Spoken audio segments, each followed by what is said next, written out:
Halo pemirsa, apa kabar Anda pagi hari ini? Senang sekali saya Eufolia kembali menjumpai Anda dalam berita Kaltim hari ini. Sejumlah berita penting telah kami siapkan untuk Anda dan berikut di antaranya. Diduga akibat korsleting listrik, 2 bangunan di Samarinda terbakar.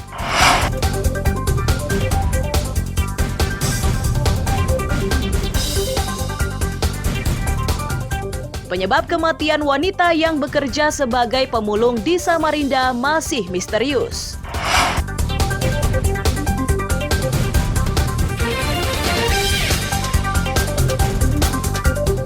Di awal tahun 2023, harga cabai di Samarinda melonjak, sedang harga tomat menurun.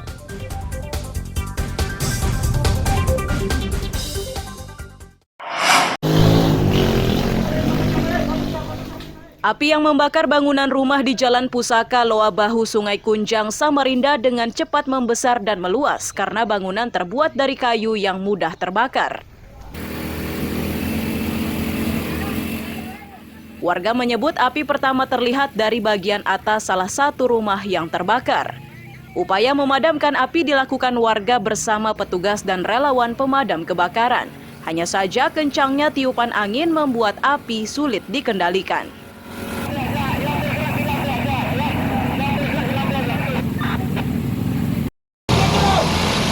Kebetulan pas di luar tadi, pas di telepon langsung pulang. Pulangan. Yang Bapak lihat apa tadi, Pak? Api langsung dari atap kayaknya itu.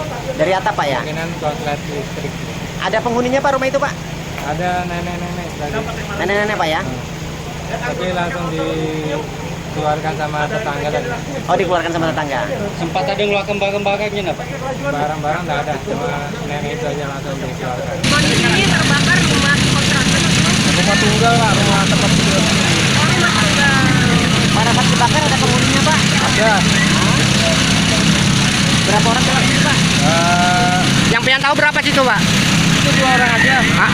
Lapangannya beliau juga. Oh, Ada suara ledakan atau apa, Pak? Oh, kurang tahu ya penyebabnya. Makanya saya di luar masih tadi. Saat pemadaman, petugas damkar bersama relawan kesulitan menjangkau lokasi kejadian karena aksesnya sempit serta minim sumber air. Diduga api berasal dari korsleting listrik. Oke. Nah. Iya. Ya, menghanguskan 2 buah rumah. 2 buah rumah, Pak. Dan akses jalan gangnya cukup sempit dan sulit air. Sulit air, ya? Ya, kami menurunkan 2 posko 10 dengan posko 3. Untuk informasi awal asal api, Pak Kadis? Menurut perkiraan ini masih penyelidikan sementara adalah korsleting listrik. Korsleting listrik, ya? Tidak ada korban jiwa dalam musibah ini dan untuk memastikan penyebabnya, penyelidikan diserahkan ke polisi. Amir Hamzah dan Iswanto melaporkan dari Samarinda.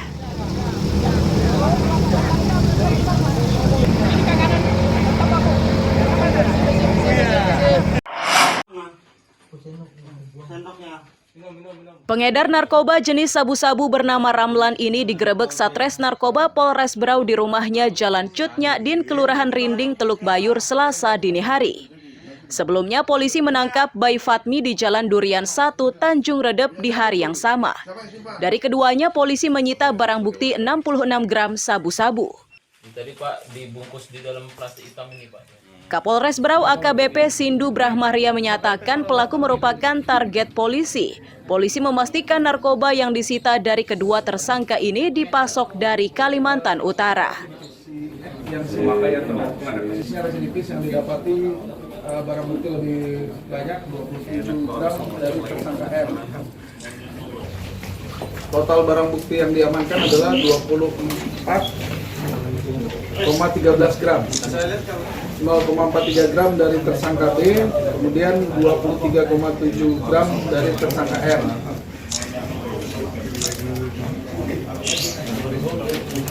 R ini yang hari Selasa, Pak, yang tanggal 3, yang hasil pengembangannya. Ya. Dan kalau dari ini tersangka itu barang dari mana, kan? Sebenarnya dari sebelah. Dari Qatar. Kini Ramlan dan Bayi Fatmi sudah ditetapkan sebagai tersangka dan terancam pidana 20 tahun penjara. Amir Hamzah dan Miko Gusti melaporkan dari Kabupaten Berau.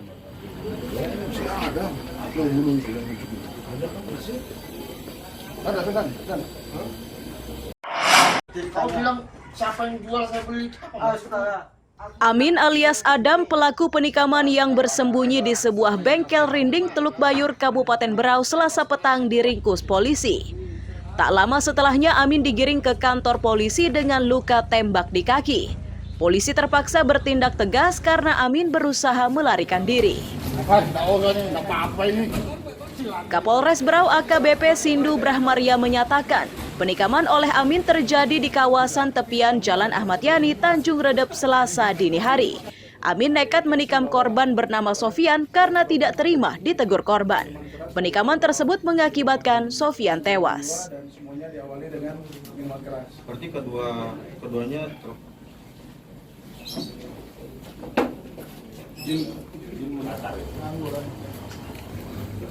Saat korban dibawa ke rumah sakit, ternyata setelah sampai rumah sakit korban sudah meninggal karena tusukannya berdasarkan informasi dari dokter adalah tepat mengenai daerah jantung.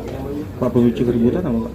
Ya, kalau dari pengakuan korban sempat sadar waktu dibawa ke rumah sakit dan bicaranya intinya terjadi kesalahpahaman dan tersangka sempat lari dan bersembunyi. Kemudian pada saat kita amankan sore hari, kita amankan di salah satu bengkel ya. Dia bersembunyi di salah satu bengkel di wilayah Ahmad Yani, di Kelurahan Rinding. Amin yang kini ditetapkan sebagai tersangka dijerat pasal 338 KUHP dengan ancaman pidana 15 tahun penjara. Amir Hamzah dan Miko Gusti melaporkan dari Kabupaten Berau.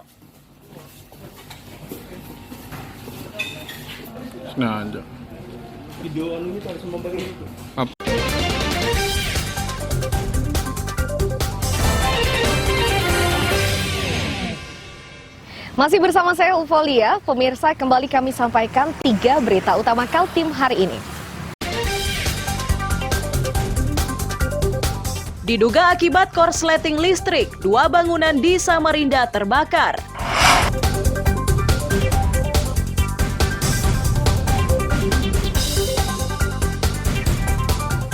Penyebab kematian wanita yang bekerja sebagai pemulung di Samarinda masih misterius.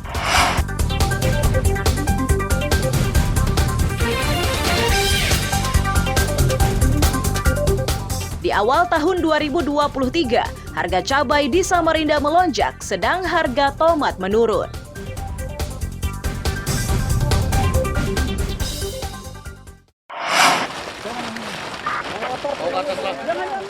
Upaya mengungkap kematian Hasanah, seorang wanita yang bekerja sebagai pemulung di tempat pembuangan akhir sampah Bukit Pinang, Samarinda hingga Rabu siang masih berlangsung.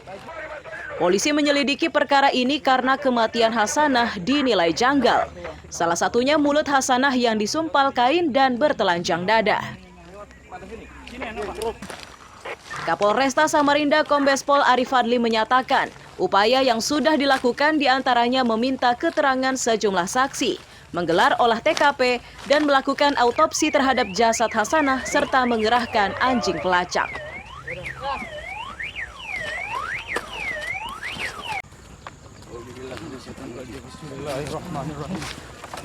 Ya, saat ini perkembangannya kita sudah melakukan upaya pemeriksaan kepada saksi-saksi, olah TKP juga sudah kita lakukan, kemudian kita sudah melakukan pemeriksaan dengan dokter forensik terkait dengan otopsi pada korban. Ya, pada prinsipnya semua kasus yang ada harus kita tangani dengan serius ya, apapun itu kasusnya. Pertama ini ada kaitannya dengan hilangnya nyawa seseorang. Yang pasti protap-protap yang harus kita lakukan dalam tahap penyelidikan harus kita laksanakan sehingga bisa membantu kita untuk menemukan tersangka. Hasanah ditemukan tewas Kamis pagi setelah dicari anaknya bersama sejumlah pemulung, relawan, dan polisi. Jasad wanita itu ditemukan di tepi jurang. Amir Hamzah dan Iswanto melaporkan dari Samarinda.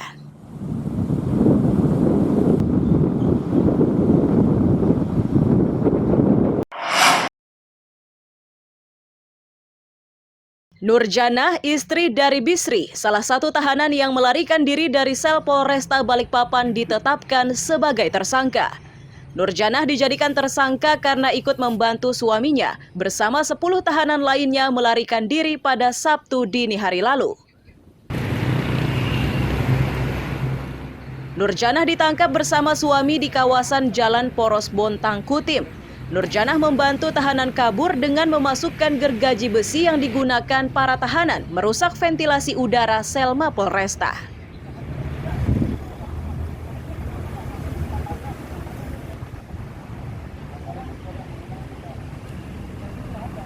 Masih terus memeriksa semua saksi-saksi, termasuk 2 orang yang sudah kita lakukan penangkapan terakhir di Bontang, Kota Timur, dan kemarin sore istri saudara salah satu pelaku yang berinisial N sudah kita tetapkan sebagai tersangka dan hari ini sudah dalam penahanan di Polres Balikpapan.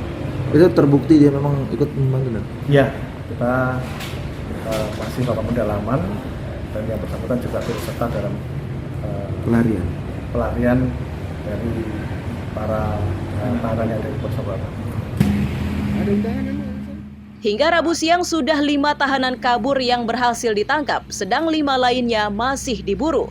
Polisi mengimbau warga segera melapor jika bertemu atau mengetahui keberadaan para tahanan tersebut.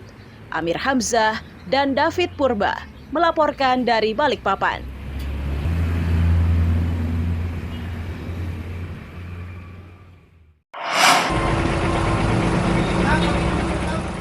Kecelakaan lalu lintas pada pelaksanaan Operasi Lilin Mahakam 2022 meningkat dibanding tahun sebelumnya. Di tahun 2021, laka lantas dalam Operasi Lilin hanya 8 kasus, sedangkan tahun 2022 meningkat menjadi 17. Dari jumlah tersebut, 8 korban meninggal dunia. Kabak Binops Ditlantas Polda Kaltim AKBP Bangun Isworo menyatakan, penyebab kecelakaan beragam, mulai kesalahan manusia, kondisi jalan, kondisi kendaraan, dan faktor alam.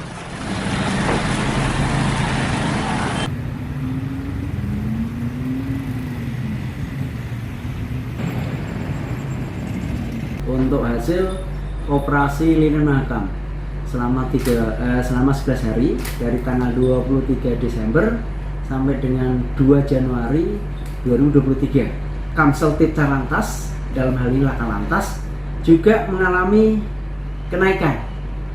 Di tahun 2021 itu hanya 8 kasus laka lantas.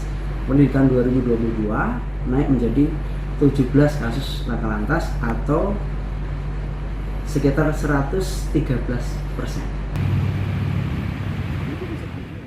Dari catatan polisi, korban laka lantas tertinggi dari kalangan pelajar. Untuk menekan kasus tersebut, polisi akan melaksanakan sosialisasi keselamatan ke sekolah dan kampus. Amir Hamzah dan David Purba melaporkan dari Balikpapan.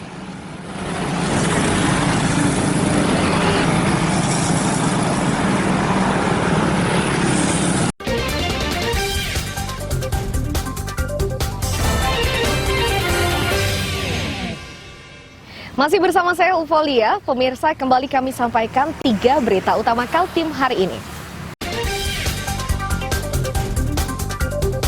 Diduga akibat korsleting listrik, 2 bangunan di Samarinda terbakar.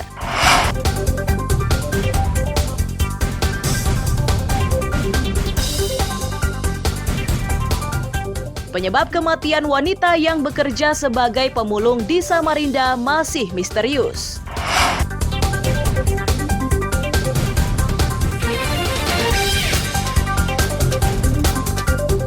Di awal tahun 2023, harga cabai di Samarinda melonjak, sedang harga tomat menurun.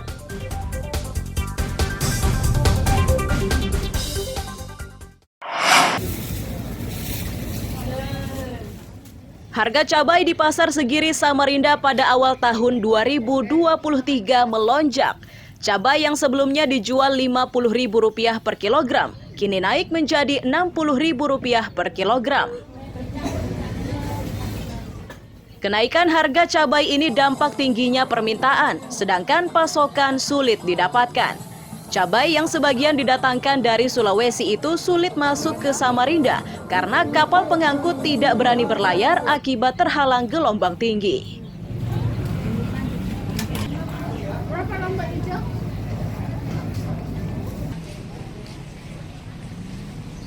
Ada kenaikan ke harga? Iya naik, sebabnya Lombok Sulawesi belum ada masuk. Dari harga berapa? Karena Lombok Sulawesi belum masuk. Iya, kalau ini Lombok dari mana nih Bu? Dari Banjar. Oh dari Banjarmasin? Iya. Biasanya dari Sulawesi? Iya.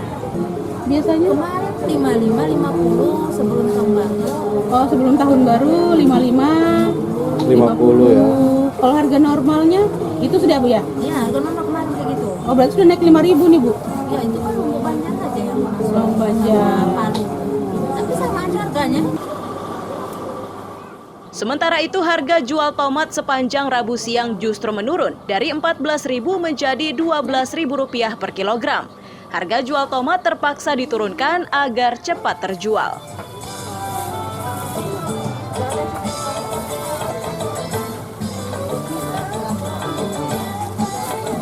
Oh sebelum Natal tahun baru. Harga sebelumnya berapa Pak? Yang sebelum tahun baru itu? Bawah 12 saja. 12? Baru mau tahun baru ya 14, habis tahun baru turun lagi 12. Turun lagi ya? Iya.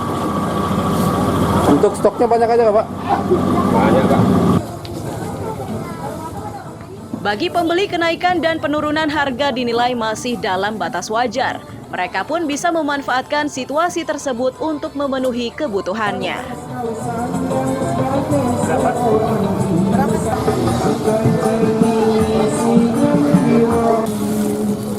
Standar aja biasa 50, biasa 55. Oh gitu. Biasanya sih saya ambilnya di kebun. Oh biasanya di kebun. Ada kan? Jadi saya beli. Nah di sini. Biasanya per hari butuh berapa kilogram cabai rawit Bu? Kalau catering? Kalau catering bisa 3 kilo 4 kilo. 3 kilo 4 kilo. Kalau keritingnya kadang 6. Oh kalau keritingnya 6 kilo per hari. Agar harga komoditas utama tetap stabil, warga tetap membutuhkan peran pemerintah. Salah satunya pengendalian harga kebutuhan pokok agar inflasi tidak terjadi. Amir Hamzah dan Iswanto melaporkan dari Samarinda.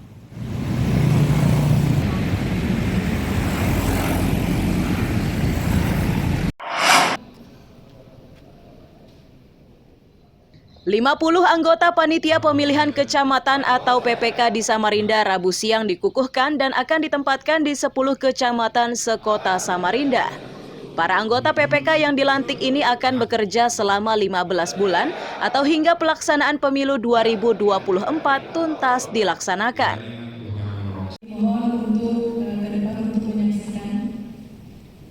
Fakta integritas anggota pemilihan. Ya, agenda hari ini KPU Kota Samarinda melakukan pelantikan terhadap 50 anggota PPK untuk panitia pemungutan tingkat kecamatan. Yang selanjutnya mulai hari ini juga mereka sudah mulai bekerja untuk membantu kerja-kerja KPU untuk mensukseskan pemilu tahun 2024.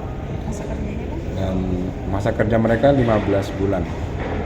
Jadi sampai tahapan pemungutan dan memungkinkan sebagian jika nanti ada gugatan hukum di Mahkamah Konstitusi terkait dengan sengketa perolehan suara untuk masing-masing calon legislator.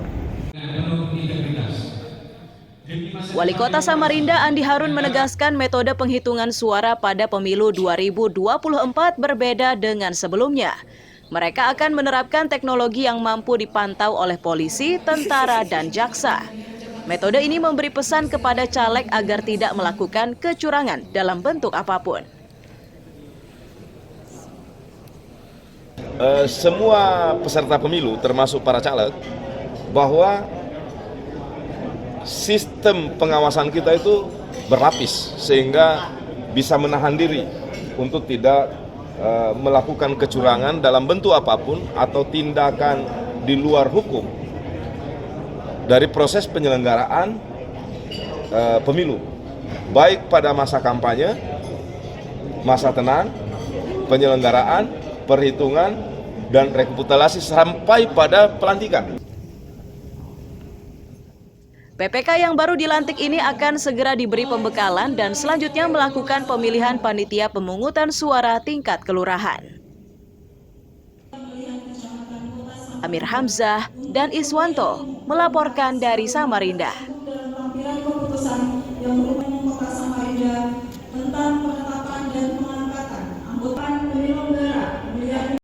Kecamatan Balikpapan Selatan. Tahapan pemilu 2024 di Balikpapan sudah mulai berlangsung. Rabu siang 30 anggota PPK dilantik oleh KPU. Puluhan PPK ini nantinya akan ditempatkan di 6 kecamatan se-Balikpapan. Pengambilan sumpah oleh Ketua KPU Balikpapan Nortoha menyatakan sebelum bertugas membentuk anggota panitia pemungutan suara tingkat kelurahan, PPK yang sudah dilantik ini akan diberi pembekalan. Nantinya PPK ini akan diberi sekretariat dan 2 staf yang dilantik oleh masing-masing kecamatan. Dengan begitu tiap kecamatan akan diisi 5 PPK dan 2 staf. Sebagai anggota panitia pemilihan kecamatan dengan sebaik-baiknya dan berpedoman. Proses akan membentuk panitia pemungutan suara di tingkat kelurahan. Ini sedang berproses, sebentar lagi akan tes CAT. Setelah itu kita akan tahapan berikutnya adalah pembentukan PPDP, petugas pemungutan data pemilih, ya, yang datang dari rumah ke rumah. Ya, setiap kecamatan itu ada 5, jadi ada 6 kecamatan, jadi 30. Nanti dari 30 nanti akan didampingi sekretariat. Sekretariat itu dilantik dari pegawai di tingkat kecamatan. Nanti diusulkan ke Pak Wali akan mengesahkan, nanti ada 3 orang. Jadi praktis di kecamatan itu ada 8 petugas, 5 PPK-nya dan 3 sekretariatnya. Sedang tugas lainnya yang kini masih dikerjakan oleh KPU adalah menyelesaikan proses pendaftaran calon anggota DPD dan dilanjutkan verifikasi faktual terhadap masing-masing calon. Amir Hamzah dan David Purba melaporkan dari Balikpapan.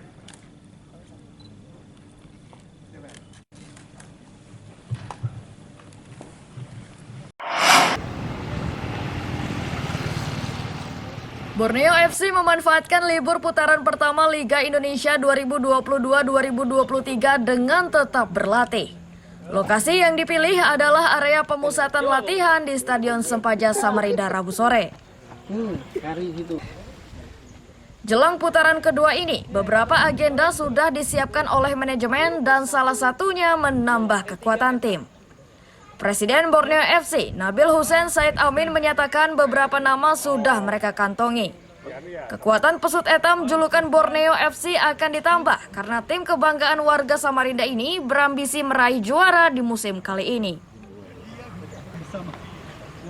Akan halnya kabar salah satu pemainnya diincar klub lain, Nabil Hussein Said Amin mempersilahkan. Hanya saja tim tersebut harus berani membayar nilai transfer pemain yang ditawarkan.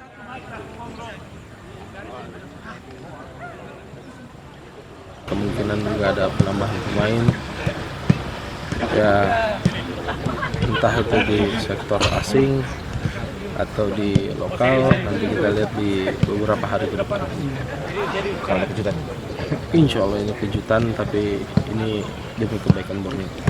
Berarti untuk pelepasan Stefano Lillipali sendiri, Bang, gimana tuh? Ya itu saya anggap biasa aja rumornya, tapi kalau memang itu rumor dibenarkan oleh pihak mereka, ya segera aja komunikasi sama Borneo. Wanipiro aja. Ambisi memenangi liga juga dirasakan para pemain dan salah satunya Arya Grian. Pemain asli Samarinda yang sudah beberapa kali diturunkan ini berharap di putaran kedua masih dipercaya menjadi starter karena Arya Grian berambisi untuk mencetak gol. Target saya mungkin ya paling penting untuk membantu tim, untuk bantu kontribusi, dan insya Allah target kami mencapai juara. Ini kan di zaman Andre Gaspar kan kamu mulai sering main nih. Ya sangat bersyukur sih diberi kepercayaan sama Coach Andre Gaspar, tapi itu nggak mudah untuk membayar kepercayaannya. Kita harus butuh kerja keras, semangat, dan untuk itu kita harus tetap dipercayakan lagi selanjutnya. Di putaran pertama Liga 1 Indonesia 2022-2023, Borneo FC harus puas di posisi keempat klasemen sementara dengan perolehan 32 poin. Selisih 1 poin dari pemuncak klasemen yang kini dipegang PSM Makassar. Amir Hamzah dan tim liputan melaporkan dari Samarinda.